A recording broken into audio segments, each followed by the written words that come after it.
So I am back, and this is Monday, July 29th, 2024.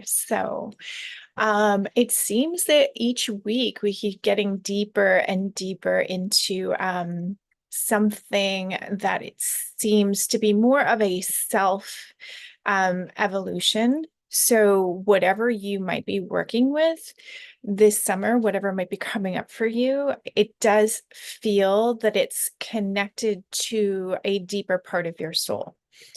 Um, so when I check in, I always look at where we have been collectively, where we are, and where we're going. And when I checked in for this week, it seems very connected to the messages that have been coming up. So we are definitely passing through a time where the veil is thin. And what this means, because I know it's something that we hear all the time, but what it really means is as a collective, we've really moved into this time where we have the ability all around us. We have access to a deeper knowing, our intuitive senses, um, the unconscious, understanding what that is and how to access it and how to use that for our own self development. So, if you're not doing that, it is a choice because it's not that it's not available to you. And so, if it is a choice and you are not using your intuition or not connecting to it, and this is the first you've heard of it, and then I encourage you to even go on YouTube or Google and just start putting into the search engine how to access that, meditations or anything like that, because you will be guided to the ones that fit for you, because there is an abundance of information out there. So it's not that the information isn't out there for you, it's that it's a choice for you to use that or not. So checking in on where we are, that is sort of like where we were, sort of this idea of this veil is thin. We have access to our intuition, we have access to other dimensions. It's all around us, and it's our choice to see or to not see. We're doing that consciously. So if we do choose to go beyond the veil, then it is an action step. It's not just going to come to you. I mean, for some people it does, but even in that case, even if you are very easily able to access intuition, it's still about like, how are you choosing to use that? So there does seem to be a lot of action attached to this. So where we are is in this place where on the planet, in our lives, in our day to day, there seems to be a little bit of I don't want to say turmoil because I'm not sure it's that drastic, but there's definitely an unease, either even in boredom or monotony, there can be an unease, right? We want things to start happening for us or start moving or start our manifestations coming to us. So in this place that we are currently in, the information that I received is about checking in with our inner selves in a deeper way. So our inner child or past memories, places in our current lifetime, but in the past of our current lifetime. So childhood or teenage years or something about the past where there was a sense of warmth, joy, or knowing, right? So it doesn't have to be that you had this joyful, wonderful, light and fluffy childhood, but you may have, as a child, had a deeper sense of knowing than you do now, or a sense of trust in yourself, or something that comes up that feels a little bit safer. So it's really about, can we check into those times and bring that into this future current life that or time that we're in now?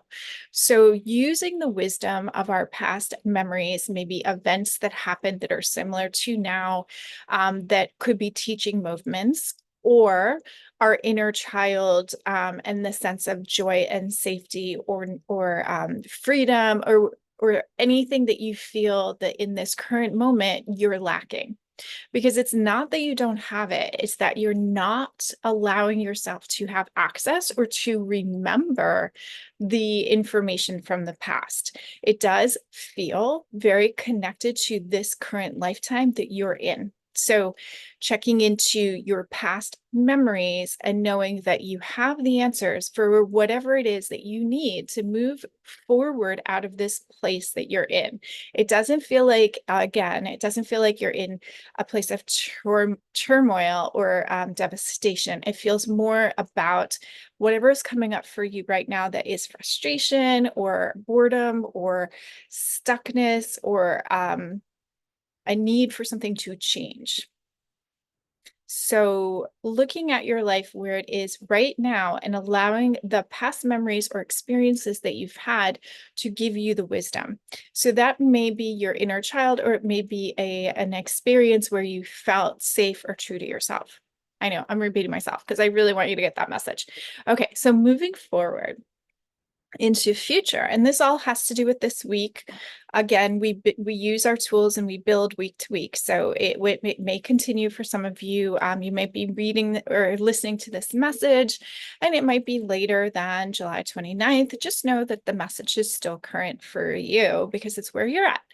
Okay, so where we go with those two steps is into this third place, which seems to be about using this information to really put things into action. So the way the information came through to me is that sometimes we can create this idea that we are the victim, that we are being held hostage, that we can't move forward, that our circumstances are created in such a way that we are trapped, and that there is no way possible that we can have or be in a place of abundance or where we want to be. So all those dreams that we have, all those things that we're trying to manifest, that's amazing, but other people get to have them. We don't get to have them.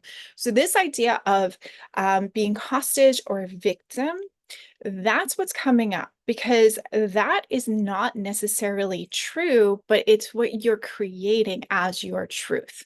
And so the information that I received about that is to really recognize that these are the things that you're doing to create a place of stuckness or a it really feels like a victim and energy, because it feels like in your mind when this comes up, it is that others have done to you, not that you have created.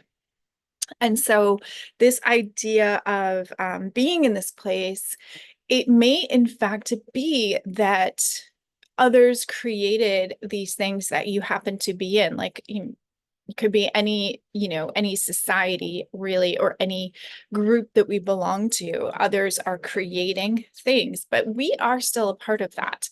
And so we are only helpless if we believe that we are helpless. So even if you are in a group or society where you're being told, I mean, I think social media, that's immediately what keeps coming up for me, that you're constantly being told what to do, how to feel, others making comments on you, telling you, oh, you're not this, you have to be more, you have to be less. All of that is what is coming up in my mind, right? As sort of like you being in the center of this group that's creating a construct. And then you shutting down. And that only happens if you allow it to be true.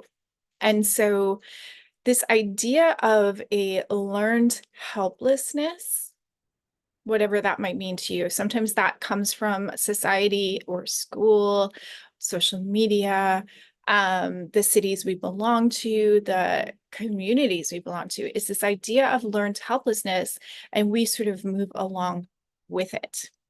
So that is coming up as a warning for all of us in the collective, that we need to really take our goggles off, acknowledge it, so that we then can go within and find ourselves and choose to learn our own truth and not necessarily falling into this societal truth.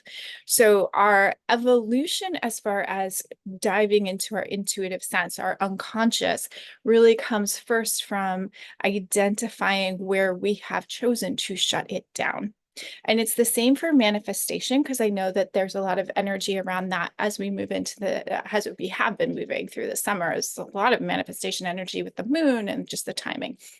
So it's the same thing with manifestation, is we can manifest something, but we have to look at where we have been, recognize the societal things that have kept us in this place of helplessness where we feel we cannot have those things, and then take some action steps to really receive them.